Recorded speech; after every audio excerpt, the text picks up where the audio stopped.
Yo, hey, what's up guys? It's me, Angry64 with another video. I thought I kinda tried to do like a quick video about some tanking stuff actually. Actually, I don't think this will be a quick video at all, so we'll see how long this will take. But there have been some updates, also some discoveries I would say, like depending for example on the Fight Club Discord and such, there were some new information.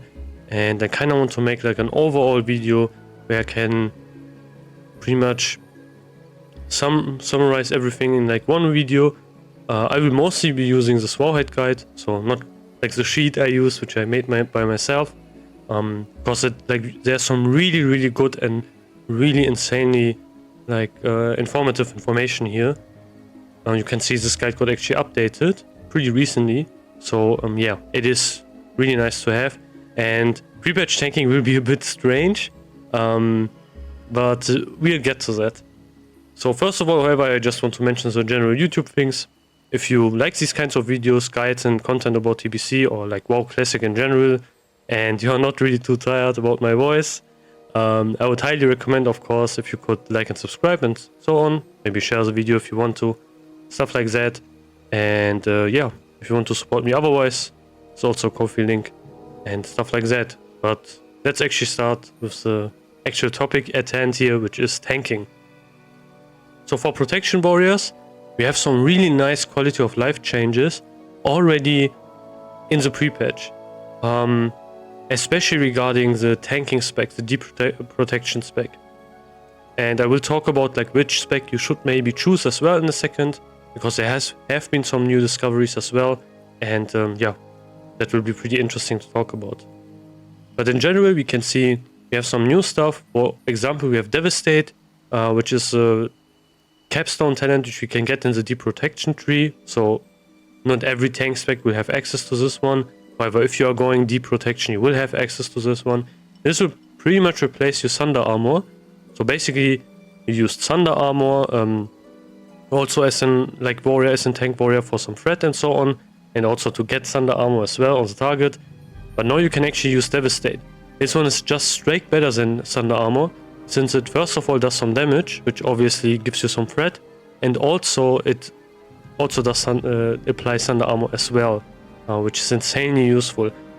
Also, it has a nice damage bonus, so the more Thunder Armors that are on the target, the more damage this ability will do, and it's insanely cheap. It only costs 15 rage. And it's also like a GCD ability and instant cast, so it's pretty insane. Like, it doesn't really have any cooldown as well. So yeah, obviously a pretty nice thing. So we have some other additional abilities as well, which we can talk about. One of the biggest and really fun changes I did is they massively buffed Revenge. I talked about this in like another video as well, when I compared the damage numbers of rank 1 Revenge. I think it was 13 to 16 to like 50 to 60 for rank 1, but you can see here it's even listed again. So in the pre-patch, like before the pre-patch, so right now Revenge deals like 81 to 89 damage. We still use Revenge whenever we can as tanks, since it has a really high threat modifier, pretty much one of the highest in the game. I think it's 2.15 or something. However, in the pre-patch, it will get like, it gets massively buffed, and the same rank actually does 342 to 418 damage, which is such a crazy buff. However, there is one nerf here as well, which isn't mentioned here, but the threat modifier also gets nerfed, gets more normalized here.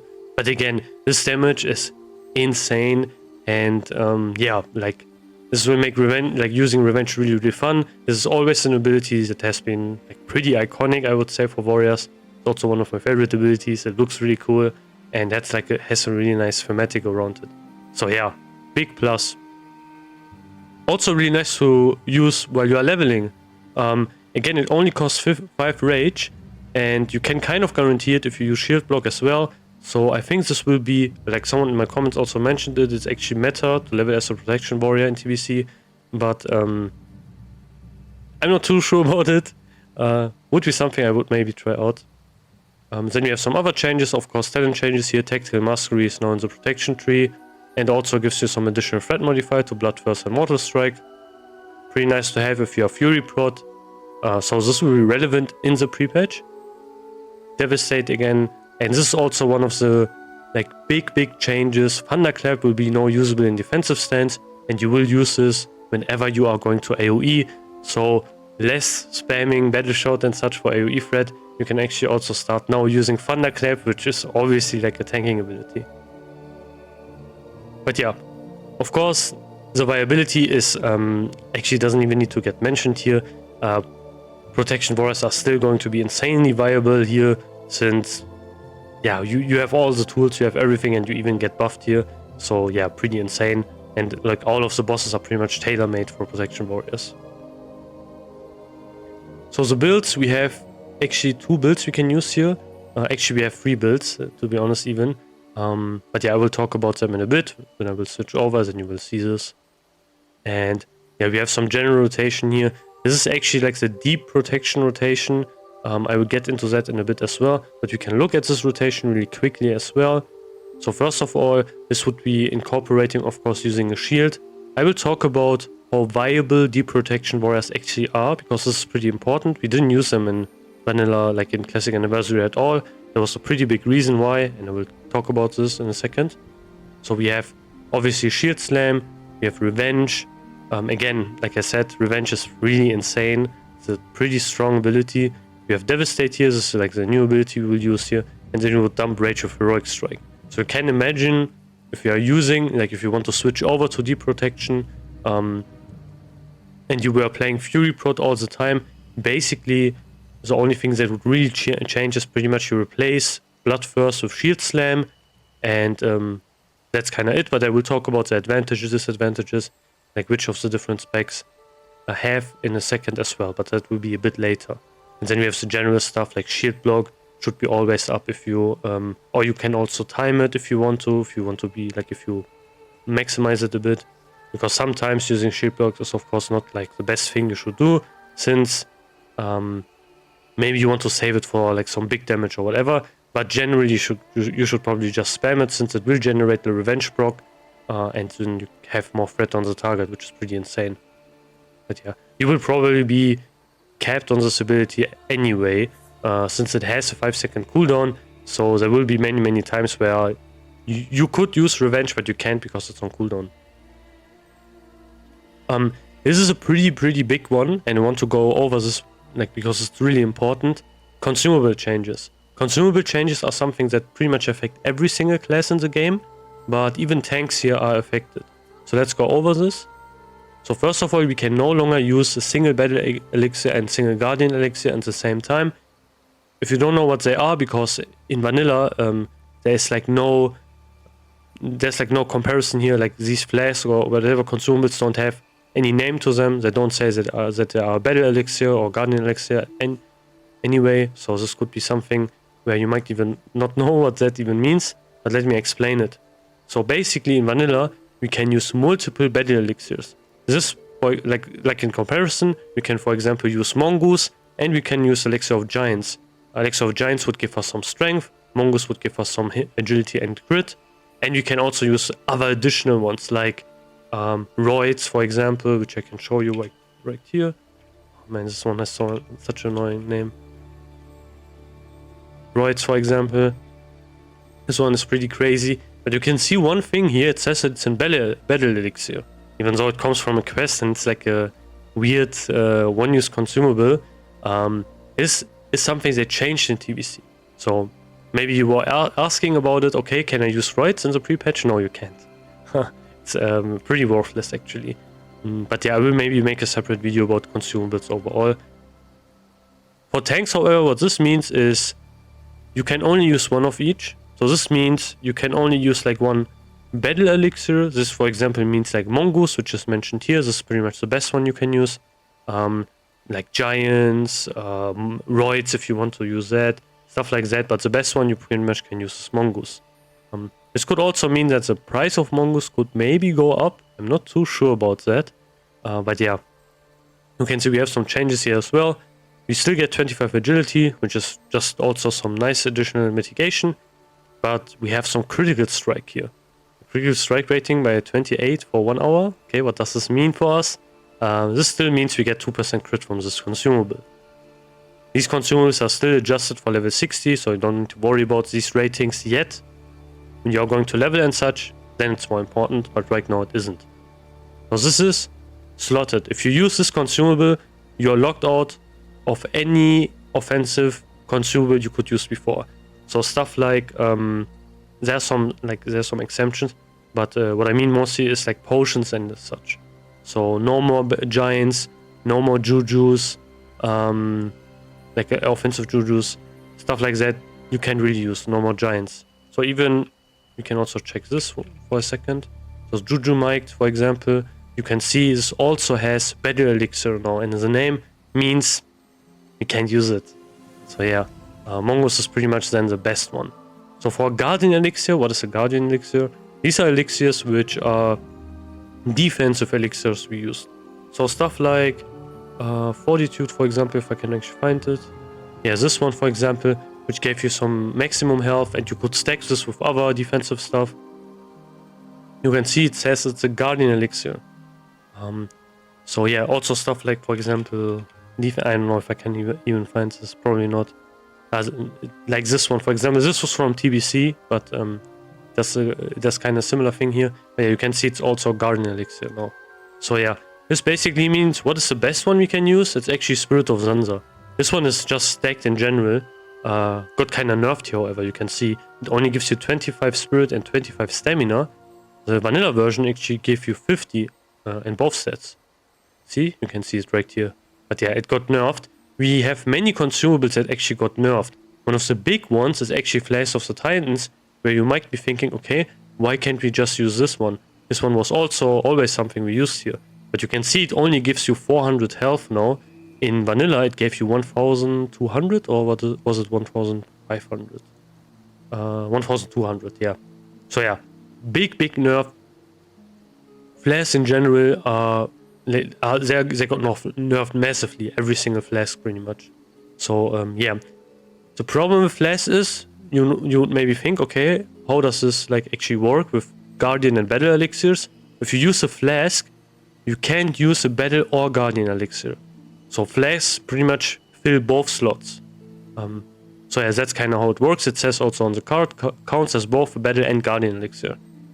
So yeah, for example, for us Fury Warriors, we will never use the Flash of the Titans. We will only use Mongoose and maybe some defensive. Like also, I would say Spirit of Zanza is pretty nice. It's also pretty cheap. So yeah, that's kind of how it works. Food is still a separate slot, so you can use any food buff here. And we have two, which are the best options. We have Dirk's Kick and Chimeric Chops. These ones come from a pretty long quest chain from the Scepter of the Shifting Sands quest line. And then at the end, around the end, you will get like a receipt, so you can get these. And yeah, like the materials you can get to craft this is also pretty expensive. So yeah, might be a bit annoying. 25 stamina, however, is pretty nice. Or you can also just use the DPS one, which are Smoked Desert Dumplings. One thing that isn't mentioned here is Blessed Sunfruit, which if you have enough reputation, I think you need to revered reputation. You can also buy these from a vendor. They're really cheap as well, and they give you 10 strain. And also one really nice thing about this is actually you don't need to wait while you are like eating. You can just right click them and then you will have the food buff, which is like really weird. It's like kind of it works a bit different than other food buffs. For example, for this you would need to sit like 10 seconds at least to get the food buff. For Blessed Sunfruits you don't. So if you're thinking about chain pulling, these are pretty much the best ones you can use in the game. That's also why you see a lot of speedrunners actually use these, because they are just pulling, and you don't have 10 seconds where you can use it. Sharpening Stones, again, another separate buff we can use, but you will only use this in your offhand, and this won't be relevant at all to you if you are using a shield, since you will probably have a Wind Fury Totem in your group as a tank, like 100% will increase your threat massively. If you're on Horde, you always had one. Like, I don't know if there's like any group which has main tanks without Wind Fury, I'm not sure. Especially on Horde, that would be pretty straight grief. But if you're dual wielding, you would use these on your offhand only. Don't use them on your main hand, since that's where the Wind Fury buff is going on. So if you use a Sharpening Stone in your main hand and you have Wind Fury in your group, you're not getting the buff. So yeah, like you will only use these in the offhand. This is also true for TBC. In TBC, since you are tanking with shield always, you will never use these anyway.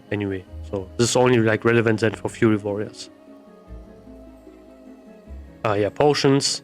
Of course, major healing potions is something you can use. But you can also use, for example, Ripper Root Tubers. I'm pretty sure they still work in TBC. Obviously, I haven't tested this, but yeah. This is something you can pick up in Fellwood. And they will also give you some health, and they don't share CD with healing potions. So, yeah, this is also something you can use here. We have some nerf here as well, which I will mention in a bit. But for some also general consumables, these are like boss dependent and like mob dependent. There are some mobs in next that stun you and such, and also Blackening Lair. There you would use free action potion. Still does the same thing as always, so still they are really useful here.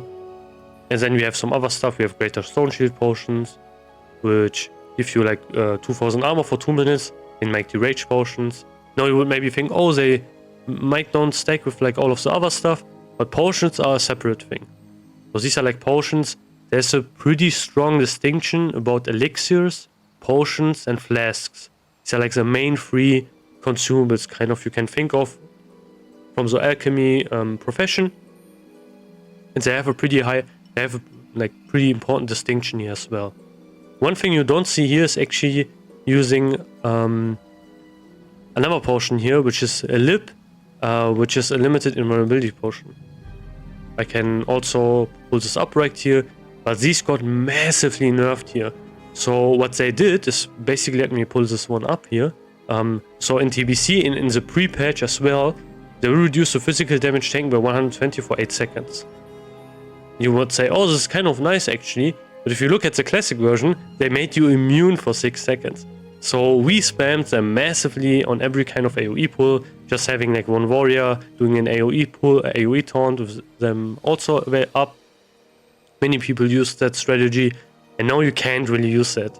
Since 120 damage, I mean, yeah, that's not really a lot, and especially compared to being fully immune, so they got massively nerfed here. So that's also why they are not going to be mentioned here. And then we have some gear. We will talk about gear a bit later. But yeah, let me move this here. Actually, I have this already up. Oops. So yeah. So we have that. So now let's talk about some specs we can actually choose from. So what would be the best spec we can kind of think about? What are some like changes we can maybe have, stuff like that. And we can kind of look at that. So one of the first things I want to talk about is this thing. So this got posted on the Fight Club Discord.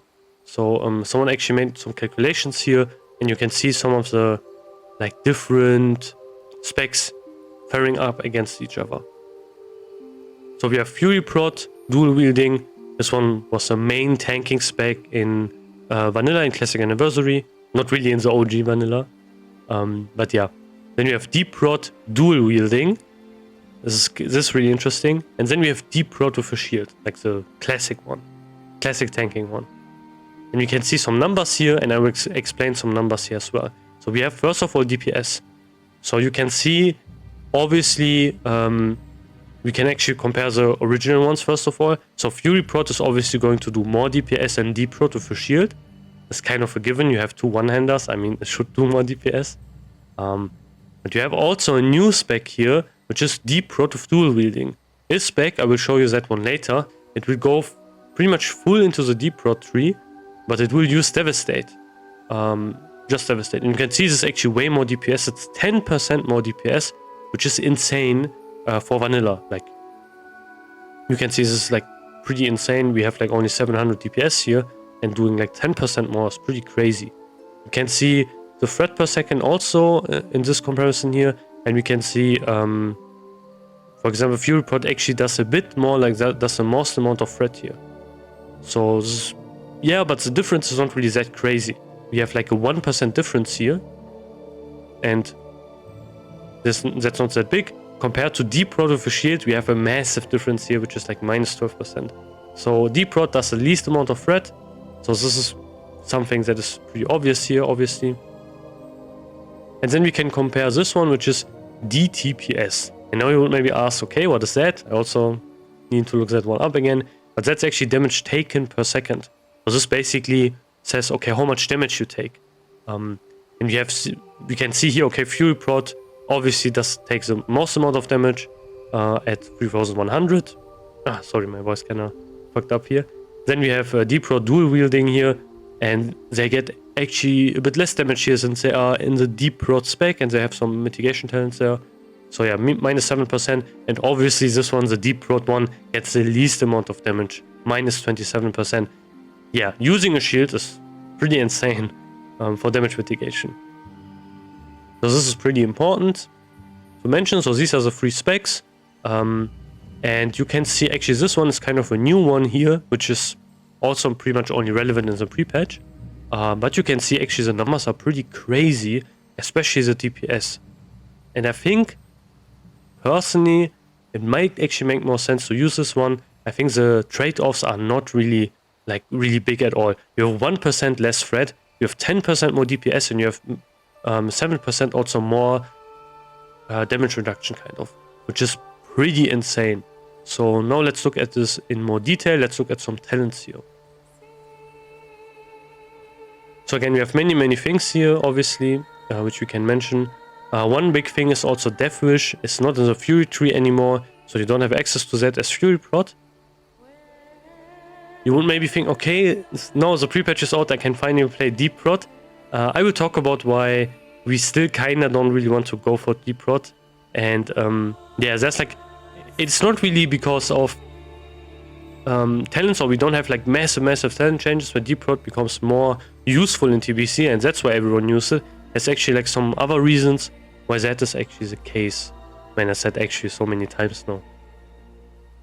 But yeah, we have Sweeping Strikes instead, and you have some changes. So now this one is the general thing we will see here. And now I can actually talk about the series, some general information here as well. So we have that as well, while the dual wield Fury Prod Fantasy isn't completely dead in the pre-patch. Yeah, it's no longer the go-to build. This is pretty much because Devastate, like the trade-offs are not that big, which I mentioned previously. But yeah, you get like a pretty nice amount of damage. It's also way easier to use. And yeah, that's pretty nice.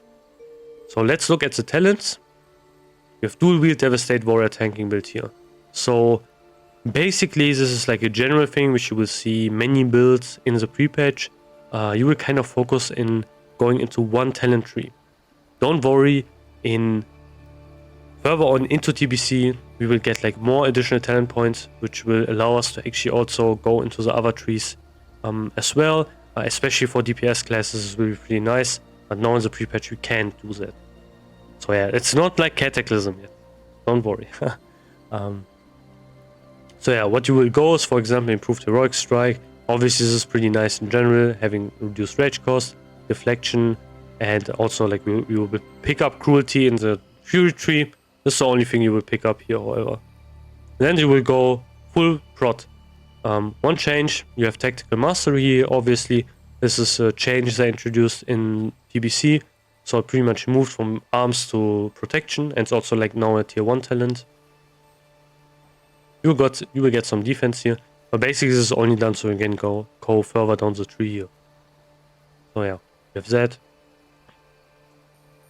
Obviously shield specialization, this is pretty nice to have. We have some changes here. So in vanilla, for example, you could skill this up more, and it would increase the duration of shield block, but everyone just went 1 point into here, since that was all you needed to get an additional block here. So yeah, that's also what you will do here. So yeah, Last Stand, Defiance, one of the most broken abilities they ever pretty much introduced. It's also got another buff here. It got buffed twice here. So first of all, you don't need 5 talent points here anymore, you only need 3. This is also a big buff, and you also will get some expertise. So yeah, this is some additional threat. Expertise is pretty important for tanks. It will reduce the parry chance of the boss, and since you are only attacking from the front, Yeah, obviously you can think about this just a straight threat increase and also some damage mitigation, since parry hasting the boss is a thing. You will skip out and improve the revenge. This still didn't get changed. I wish this would also increase maybe the damage of a revenge. The cool version of revenge is still in Wrath of the Lich King. So yeah, obviously this is kind of useless for raids. And also kind of a grief, since if you proc this on some ads which you wanted to stun for some longer, it can fuck up the DRs, so you don't really want to have that. Improved Thunder Armor. This is pretty nice because it reduces the rage cost of Thunder Armor and Devastate. Yeah, and again, it also decreases the cost of Devastate additionally, which is pretty insane, and this will be one of the main things you will spam here. Other things don't really matter that much. You could also go for Improved Taunt, since this is like a pretty nice quality of life thing to have. Many bosses are not also tauntable in next. However, this is kind of nice for trash and to have some additional security here. But yeah, you kind of need to make sure you can swap these around obviously as well if you want to. This is pretty much just used so we can go down further the tree. This didn't get really changed here. We have 100 weapon specialization. I'm pretty sure this got changed here. So let's look at it. You can find it in Classic. So yeah, this got also changed here. So in Classic, it only increased the damage you would do with 100 melee weapons by 10%. However, this one basically also increases your overall physical damage done by 10%. So yeah, it's a pretty nice buff here. And this will also give you, of course, your sword. This spec actually does more DPS than Fury Prod, which is, yeah, kind of crazy. Shield Slam, obviously. Focused Rage with the Vitality. Yeah, and then Devastate. All of these talents are really nice. This will again give you some rage reduction here on your offensive abilities. And Vitality will give you some more stamina, more strength. And also you have Devastate. So this spec also will make you definitely way tankier. It will give you also some effective HP, since you will gain more stamina with this one. And again, Devastate is pretty nice. So what you will basically do as like a Devastate spec tank is you will just spam Devastate all day with 2 one-handers. That's kind of the playstyle. And obviously if you have even more range, you will also incorporate heroic strikes whenever you can. But yeah, that's kind of how it works. This will pretty much deal more damage than just going Fury Prod, even though it sounds kind of weird. But yeah, that's kind of the play. So you will use 2 one-handers, spam Devastate, and also incorporate heroic strikes whenever you can. And that's kind of the playstyle. So yeah. Also, what is mentioned here, you can also spec into Improved Thunderclap, but you will probably have other specs that are specking into that one. Like for example an Arms Warrior. So you can kind of think about that as well. Then you have this spec here as well, which is a bit different. For example, this one again incorporates Improved Thunderclap here. So this could be like an addition you could make if you want to do that. And then take some points from other specs as well. One thing that is really nice about the spec in general is that you can swap into a shield.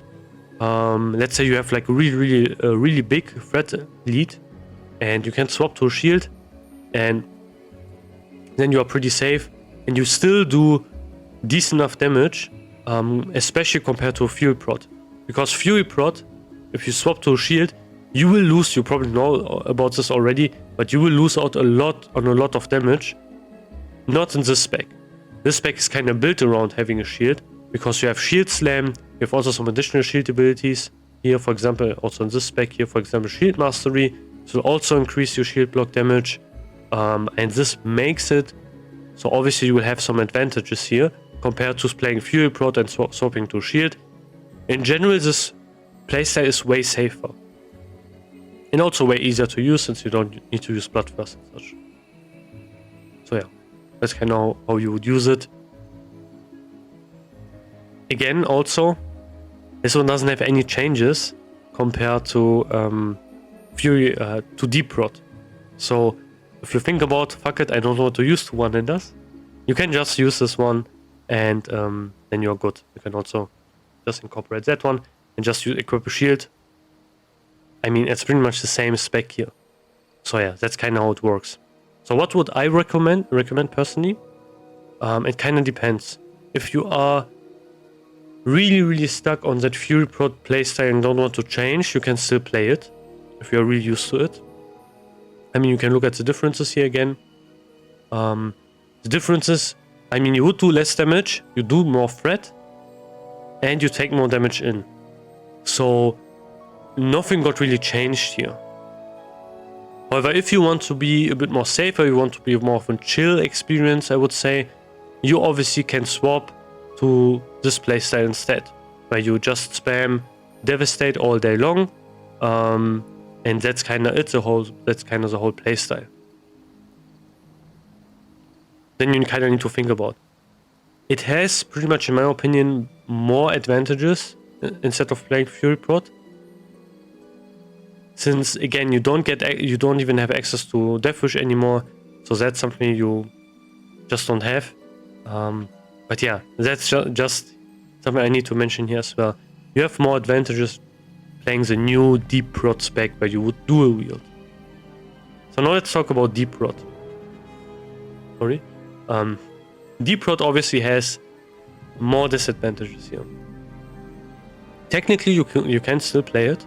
You have some things that can help you here as well. You have access to Wind Fury on both sides now, on both factions, which is pretty nice, which can help you from threat. In general, however, the threat loss is pretty massive, but it kind of depends. If you're, however, pretty keen on playing that Deep Prod playstyle, you could try it out. You could maybe see, okay, is it manageable with the amount of threat my raid is doing? This is always something which is kind of like where you need to play around a bit. Now you would maybe ask, okay, we pretty much have the same things than we have in TBC, just a pre-patch. Why are we using Deep Prod in TBC but not Fury Prod or this Devastate spec? The reason is bosses actually hit you. Like, they hit you for a lot. And this basically means you need to be tanky or else you're pretty fucked. Because like bosses, you need to actually gear for stuff like the avoidance cap, stuff like the crush caps, things like that, defense cap and whatever. Because again, if you get unlucky with some hits, get crushed and so on, you can die really easily. And then it's not really on the healers, it can happen to you, and that's kind of a problem.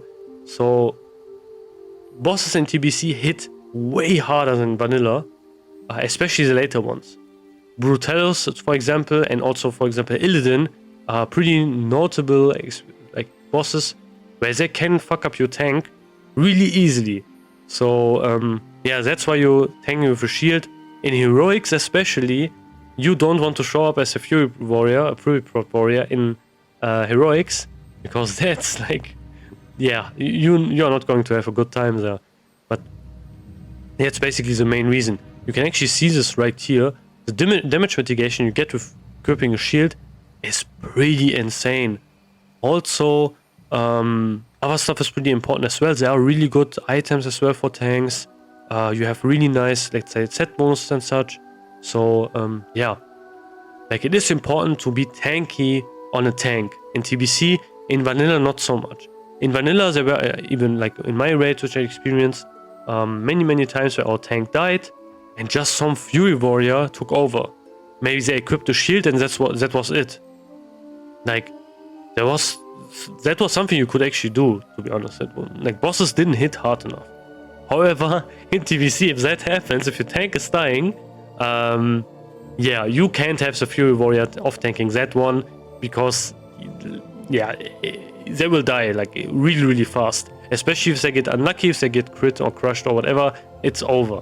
So, yeah, that's why you use a shield in TPC. Mitigation is way more important. There are more anti-tank mechanics as well in the game. So you can't just go there with like full DPS gear and such and think, okay, you are good. Maybe in the nerfed content you can, kind of. Maybe that's something you can try out.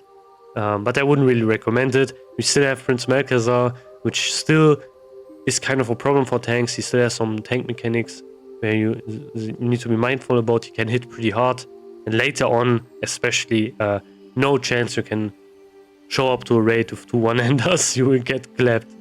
So yeah. That's like the explanation why you use the shield, even though we have the same talents here. Vanilla bosses don't really hit that hard. So yeah. Besides maybe things like Patchwork and such. And maybe Saffron or like Lower Fab. But that's basically it. And on those bosses, you pretty much use mitigation gear, stuff like that. And also threat wasn't really like a big problem on these bosses anyway. So yeah. Let's talk about some other stuff here. Gearing. So that's something that is obviously also pretty important here. So let's talk about gearing. Gearing is...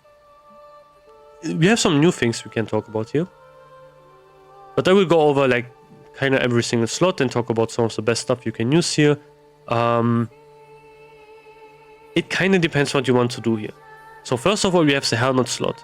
So Conqueror's Crown still is pretty competitive here, since it has like all round pretty much the best stats you have. If you want to be a bit more defensive, you can use Dreadnought Helmet. But again, one thing I wanted to mention here is you don't really need that much mitigation even in next Rammers. You can do that if you want to play it more safe. But again, in TBC, I will think more classes are going to do more damage. Boss encounters will be shorter, so it might make more sense to go more of like one hybrid playstyle. Yeah, that's something you need to maybe try out. But yeah, Conqueror's Crown, still pretty much the best like hybrid stats you have. Dreadnought Helmet, obviously more of a defensive focused one. Obviously, if you want to look cool, you would use Dreadnought Helmet.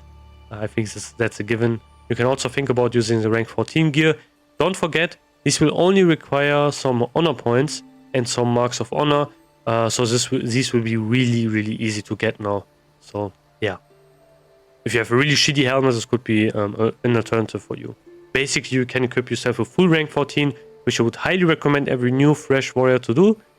Just farm some honor, spend your honor on this gear, and then farm some additional honor to get the honor cap, and then enter TBC with like rank 14 gear, which will make it way easier to level and such. But you don't need to do that, obviously. You have Conqueror's Boulders for the shoulders. Still, some of the best itemized items in the game. Some nice hit rating, strength, agility, stamina. Generally, the tier 2.5 gear is really nice because it is really more than some hybrid items we have. We have some offensive stats, we have some defensive stats. That's why they are so strong. Drops an AQ 40. I mean, if you are playing right now, or if you were playing Classic Anniversary, you probably still have these. We have some additional, however, some alternatives here.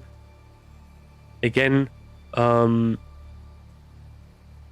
it kind of depends what you want to use. If you want to go for the 6 set, for example, for this one, because you can see what it does.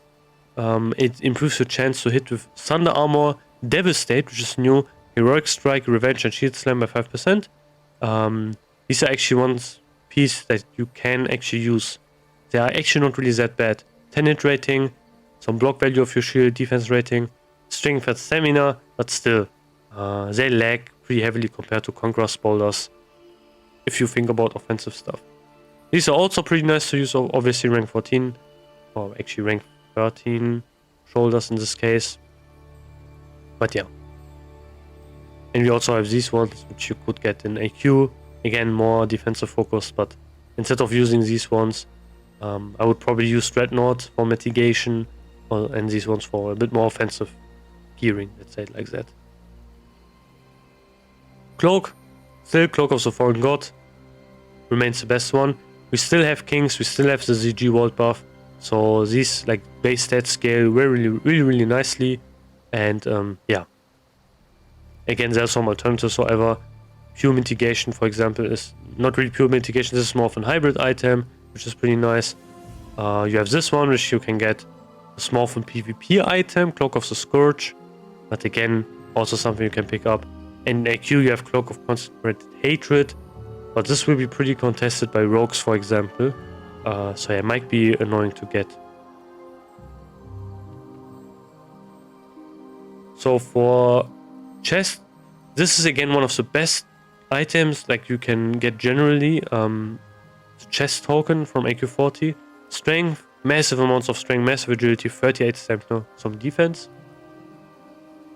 However, of course, the set bonus is really bad. That's something that is annoying. Compared to that, we have Dreadnought Breastplate, like tier 3 from Nex. Defense, dodge, 20 hit rating is pretty crazy, strength and stamina. So if you're lacking a bit on hit, you can think about using this one. If you are not, I would probably just use Conqueror Breastplate. This is more of an, let's say, like this is more of an hybrid item again, and the stats are pretty crazy on this item. Then you have some PvP items again, Field Marshal's Plate Armor or Warlord's Plate, like the epic PvP ones you can get here, also pretty nice. Western Sword Wrist Armor Protection, again, in this case actually we have Dreadnought Bracers. So these ones are really nice because in this slot we used to use, or we always used to use like something mitigation focused, because the pure offensive one wasn't really that good to use, to be honest.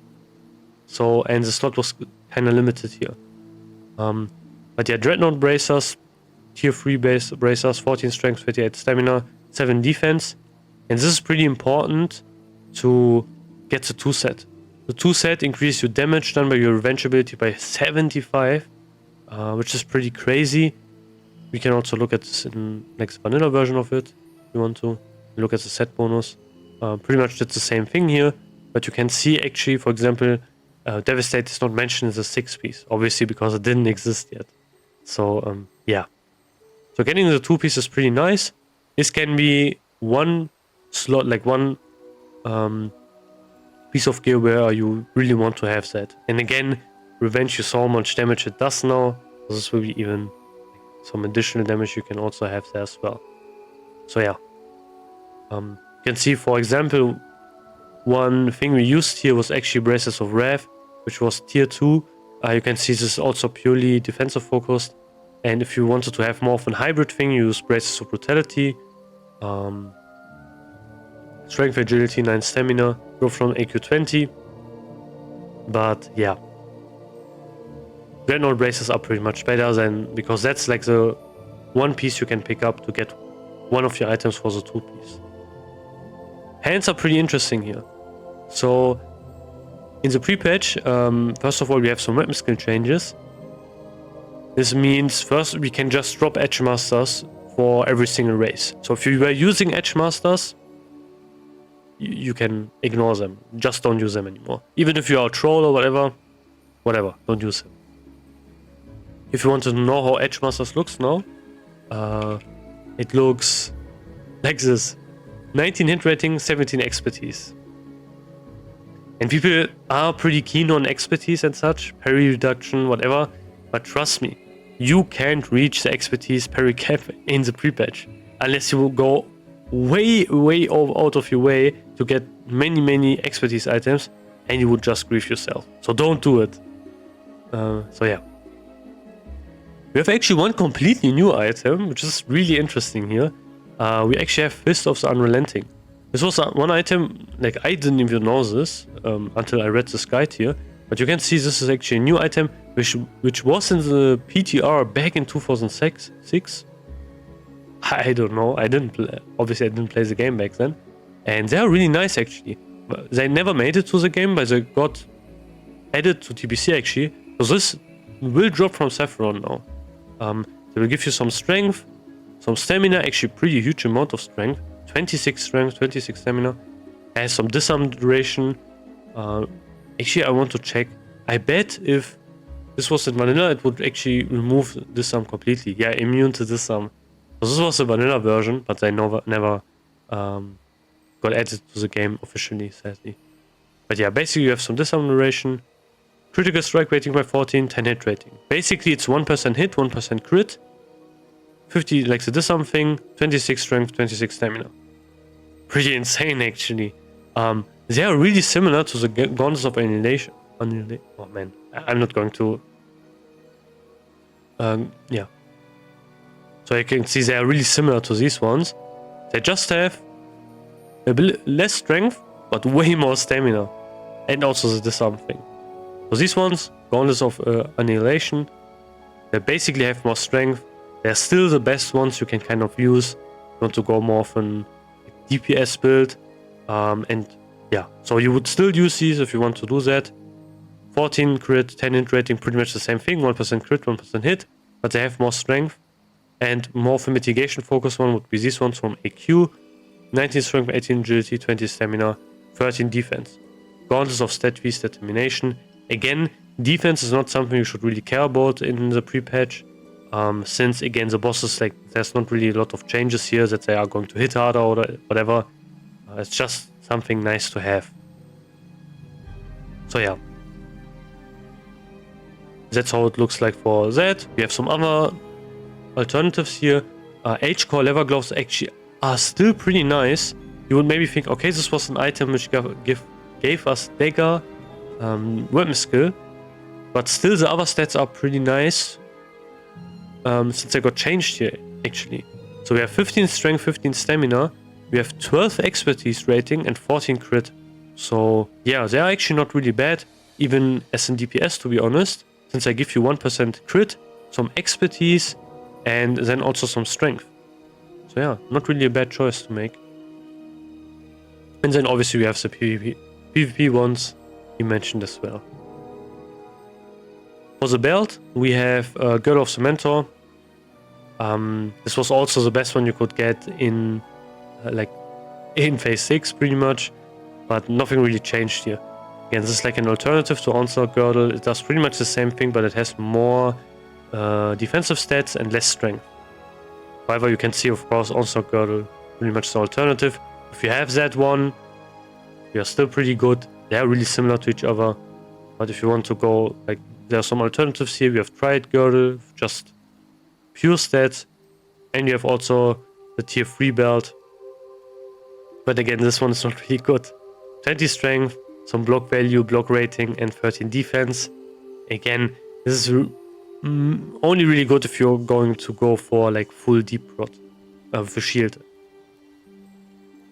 For legs, Conqueror leg guards are insanely good. Again, these have like really nice amount of hybrid stats here, so you get some in AQ.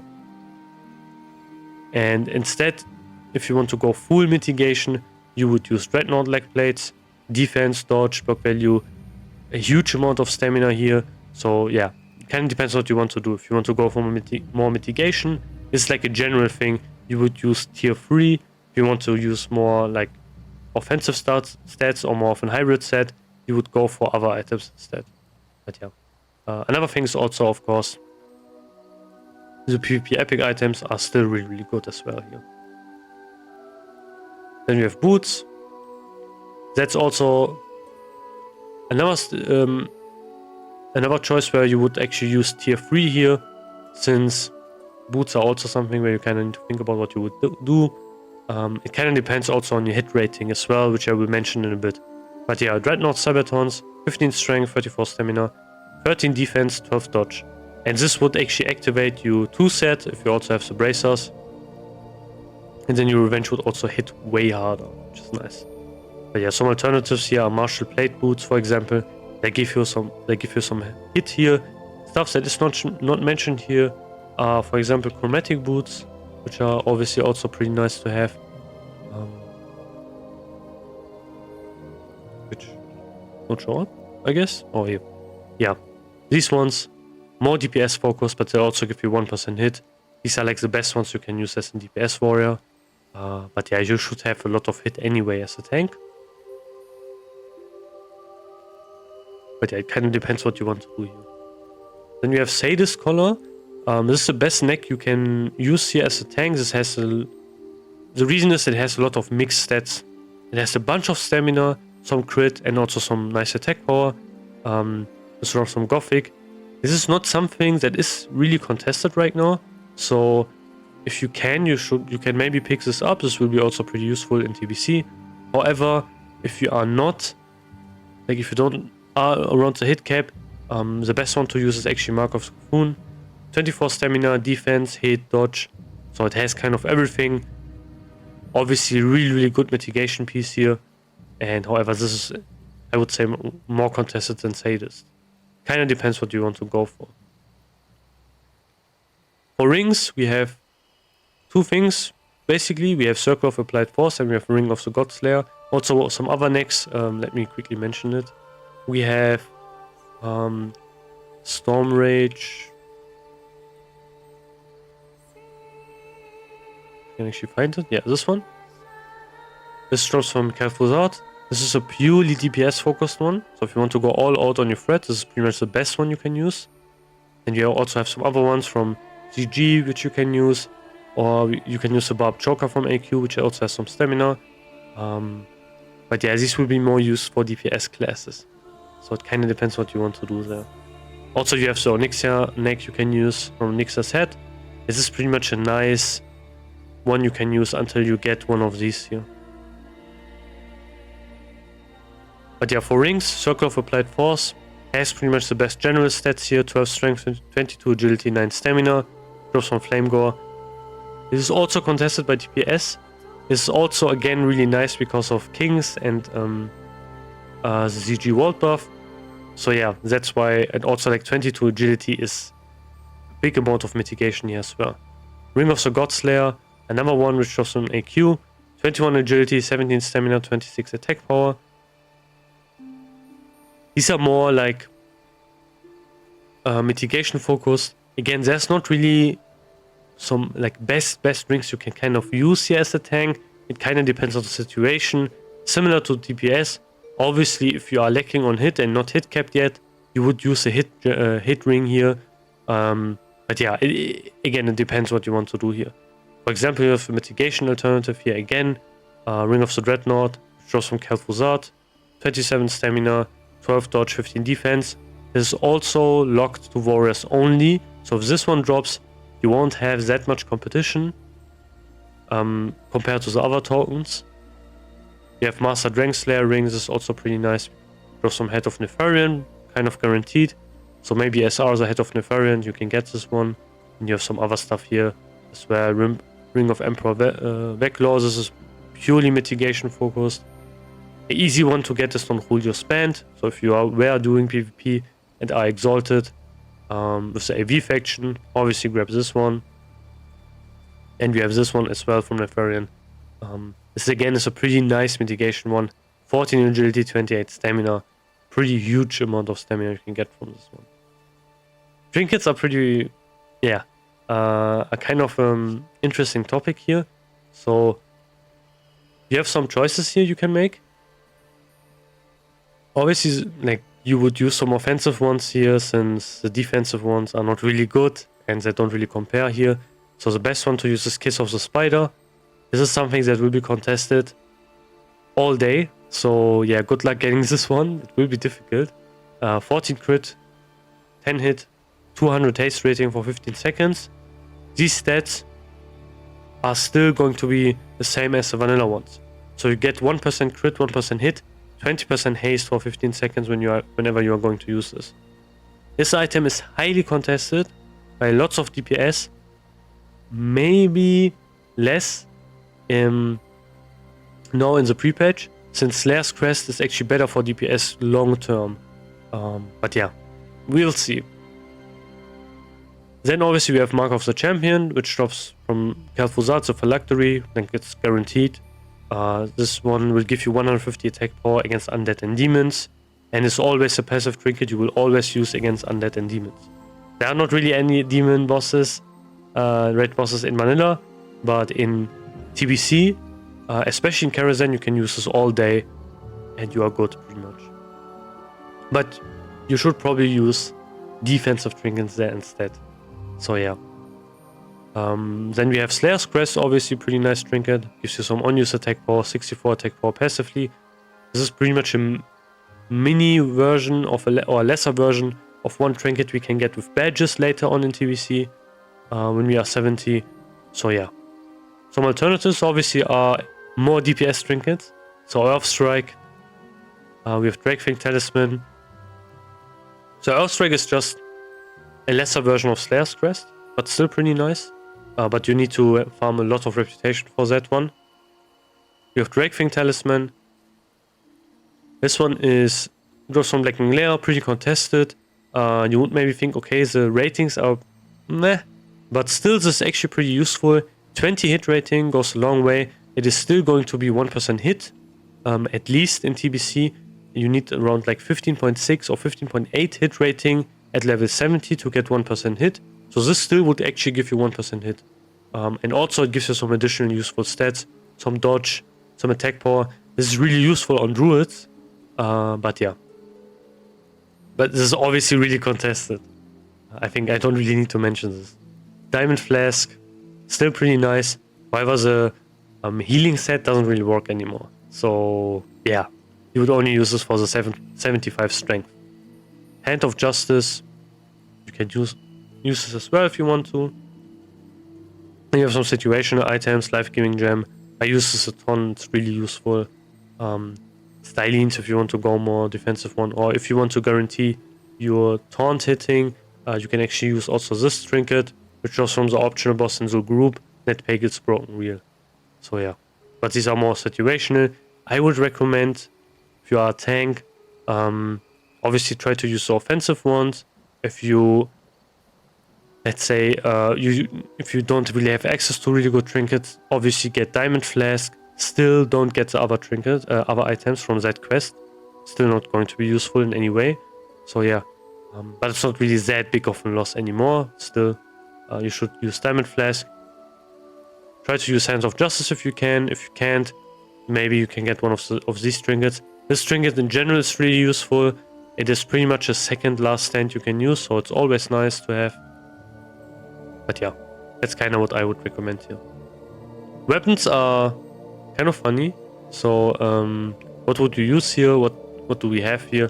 So one of the big changes, first of all, we have is weapon skill from items doesn't exist anymore.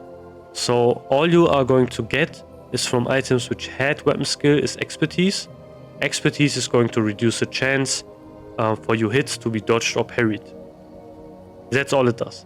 You can also get it high enough so it can actually reach the caps. So you can get it really, really high so you can actually reach the dodge cap, which is pretty nice. Or you can reach the parry cap even, where you even need way more expertise even for that one. That is something, however, for TBC later on, which will be important for you. Not really right now. However, this means you are not bound to using one choice of weaponry depending on your race. Obviously, you still maybe want to match it because specializations still exist and they will give you some expertise instead of weapon skill. But again, glancing blows are not that impactful anymore.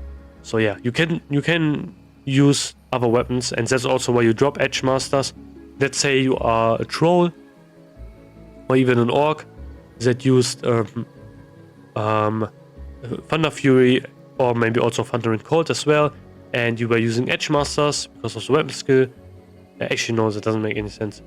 Let's say you were only using Thunder Fury and some other weapon, and you were using Edge Masters. You are going to drop Edge Masters completely, and yeah, don't worry about weapon skill anymore. So yeah, you have these two weapons still are going to be the best ones, and also it will still give you the improved thunderclap effect here, so which is pretty nice as well to have. So you can see this right here, slowing its attack speed by 20%. This is always going to be a really, really useful thing. It's just straight damage mitigation. One other thing is you would maybe say, what's with daggers? That's something we used always, but now we aren't using daggers anymore. Weapons are more normalized now, so it doesn't really make sense to use them. So yeah, just don't use them anymore. It's not really worth it. One reason we used daggers because it was easy to reach the weapon skill. There were many items which gave you dagger weapon skill, but again, we don't need to. And also, daggers will severely impact your damage of your Devastate. So yeah, try to switch over to like a normal one-handed weapon. Hungering Cold, Thunder Fury is the best setup still. The reason is, for example, Hungering Cold, first of all, it's a really, really fast weapon. So yeah, you would still use it as a tank. Generally, you want to have like fast weapon as a tank. That's not really going to change you. You still want to use a fast weapon even in TBC. Then you have some other weapon recommendations. You can use Iblis or Widow's Remorse. These weapons are pretty similar to each other. Both of them give you 1% hit. This one is more DPS focused, since it also gives you some crit and attack power. This one instead gives you some armor and stamina instead. So yeah, but viability is a bit more contested. Kind of might need to make a choice here, depending on which one you have. And also, of course, you can use the rank 14 weapons if you have them. They're still really useful. Swift blade, quick blade, whatever you want to call it. They are really, really fast, 1.8 speed. So using them as well is really nice, obviously. So these are the best, like two best weapons. These are some alternatives here. Again, generally you want to use a fast main hand weapon as a tank. Basically, so you can actually dump your rage, like your heroic strike, stuff like that, and you will have like a higher threat regeneration. However, for other stuff, for your offhand, you can kind of make some choices. You can use slower weapons as well if you want to. That kind of depends what you want to do, what you have as well. But yeah, that's kind of how you want to think about it.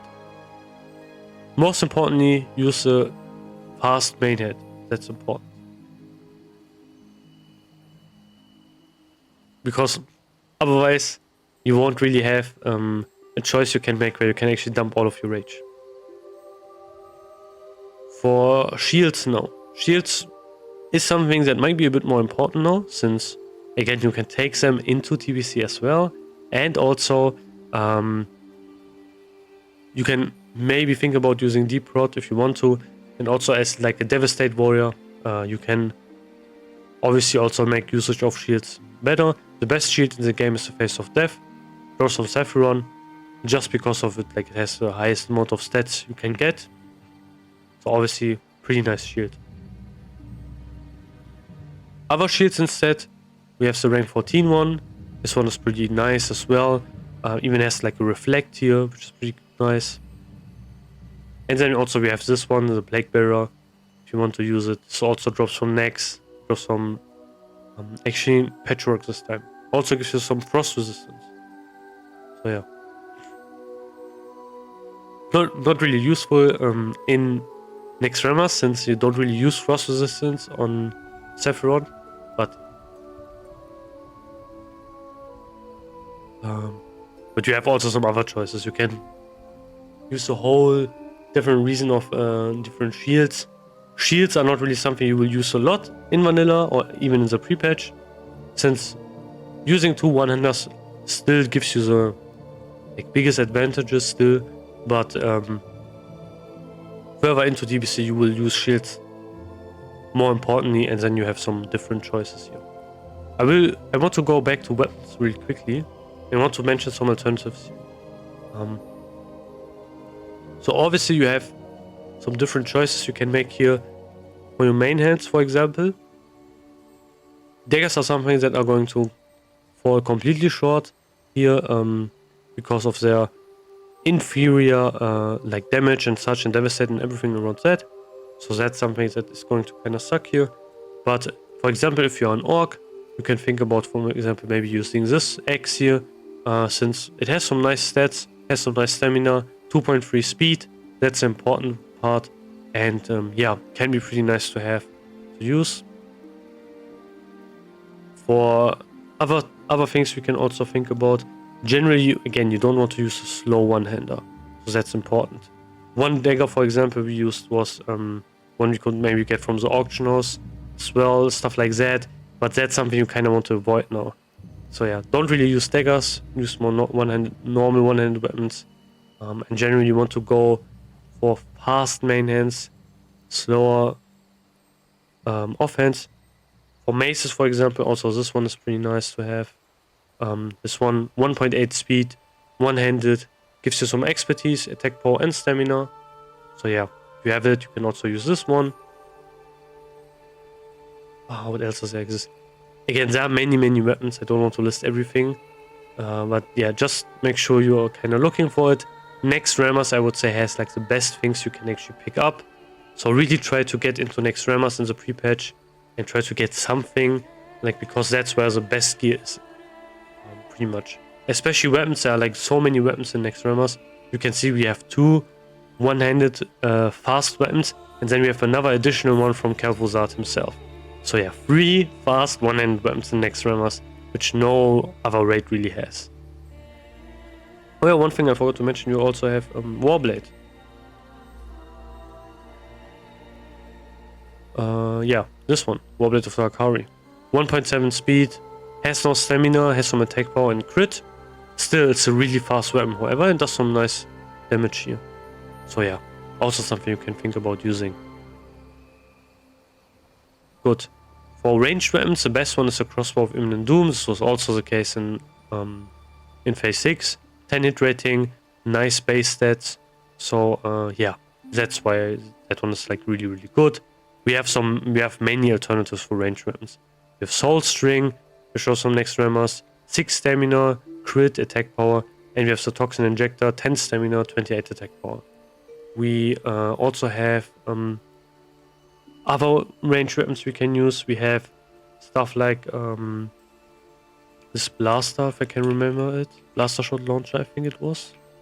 Yeah, this one, which drops from MC, 6 stamina, 14 crit. Generally, what you want to go for ranged weapon is something that gives you stamina. Then it's kind of good to use, to be honest. And then also some other additional stats that can be useful for you. Things like hit rating, obviously, stuff like that. You also have this one, which is from a quest, which you can use. This one has some agility, 10 hit rating. So if you're lacking on hit, really try to grab this one. You can get it from a quest where you need to do AQ 20 and ZG, and you need to loot like an item from each. Like there's like one boss you need to kill, and then loot an item from that boss. Same in the other raid, and then you can exchange it for some items in Silphus, and you can get this bow here. And yeah, I mean, really nice to have. Really easy, obviously, to grab. And you also have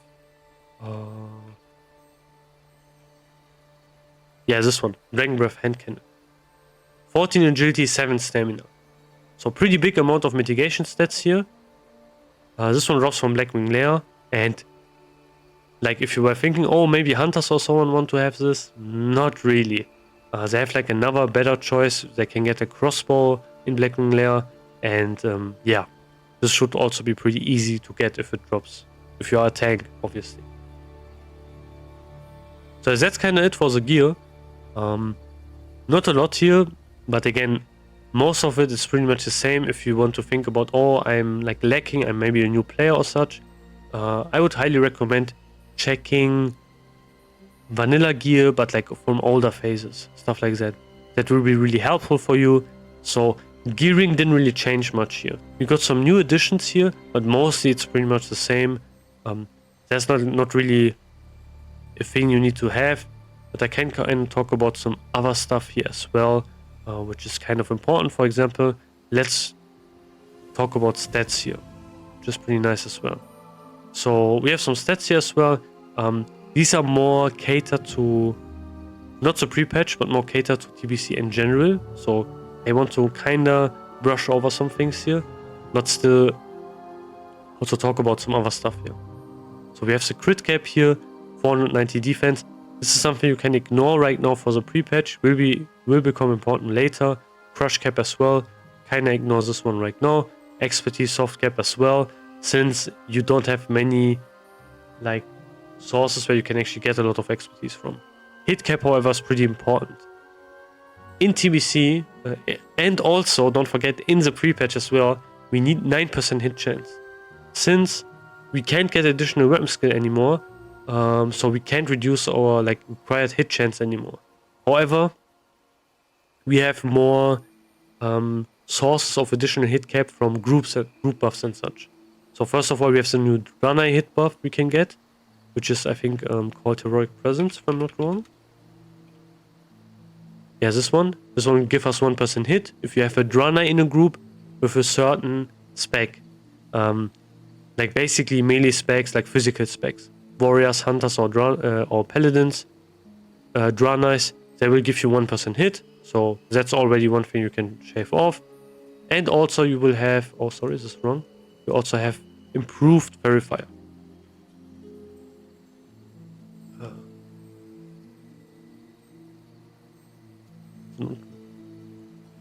yeah, but yeah, improve. Oh no, wait, I'm stupid. I think it's, is this right? Oh yeah, it's really weirdly spelled. But this one basically, druids have like a talent that can spec into this, and if verifiers on the boss, basically you will need 3% less hit. So if this is straight on the boss, you will only need 6% hit, which was the old cap we used in Anniversary and Vanilla and such. If we had 305 weapon skill. But yeah, really important, get to 9% hit cap in the pre-patch. That's really important, so yeah, don't forget that. So if you're thinking about, you can kind of use that, like use 6% still. Doesn't really work anymore. We don't have weapon skill, additional weapon skill anymore. So yeah, you need 9%. There's some other stuff here. There's some mitigation stuff here, and also some health stuff. Again, most of it is based around TBC, so I don't want to go over everything, but lots of things is also important for the pre-patch. Stamina is kind of always your most important stat on tank, since again, like even if you have like really shitty mitigation stats wherever, if you have enough stamina, you can still tank a really like a high hit, which would otherwise kill you. So let's kind of compare it. Let's say we have much avoidance, but we don't have a lot of stamina, and we get unlucky and we get hit by something which like does a lot of damage. We don't have enough stamina, we die. In comparison, let's say we don't have a lot of avoidance and we get hit by a really high damaging attack, we can still survive. So yeah, stamina is really insanely important. Obviously don't overdo it, you still need some mitigation. Not in the pre-patch, however. So you saw many, like all of the items we use, they don't really have a lot of mitigation. But yeah, importantly, again, agility will also give you some advantages here. If you have 30 agility, you will get 1% dodge at level 70. I think it was 20 agility at level 60. So yeah, that's why we also want to have some agility on our gear when we can get it, since it will give us some dodge, which is pretty nice. But yeah, hit chance, you can see things I mentioned here again. This is stats based, again, since we will have hit rating instead of hit percent.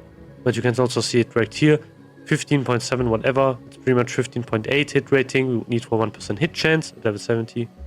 And you can see all of the hit rating caps. So yeah, we will need way less hit if we have these buffs here. But yeah, I think from all of these like combinations, there are only like really two choices that you will probably see. I think you will only see really Draenei Hunters and also maybe Paladins. I don't think you will see any Draenei Warriors. There are like, I don't remember seeing any Draenei Warriors at all, to be honest. But yeah, that's just something I wanted to mention here as well. Expertise again, lots of things here. Obviously, if you have Defiance, you will need less expertise to reach the certain caps. But this is all for like level 70. Again, it's not really possible. It is possible, but I wouldn't really recommend going for the dodge cap and such in the pre-patch. Unless you can get it really easily with just some items. Not really that worth it. But yeah, that's kind of that. Again, if you have any other questions, feel free to ask them. In general, in the pre-patch, we will have some, like I would say, easier time, especially on both factions, since both factions have like access to way more abilities. For Horde, it's the access to Salvation, obviously, which is pretty huge, and also like Kings, all of the Paladin buffs. On Alliance, is access to like Wind Fury, you will be able to do more damage, which is really nice, obviously, as well, and things like Chain Heal and so on. So yeah, that's kind of that. If you have any other questions, feel free to ask them, obviously, in the comments and such. And if you want to say anything else, obviously, as well. If you like these kinds of videos, feel free to like and subscribe. And I will see you on the next one. Have a great day. Goodbye.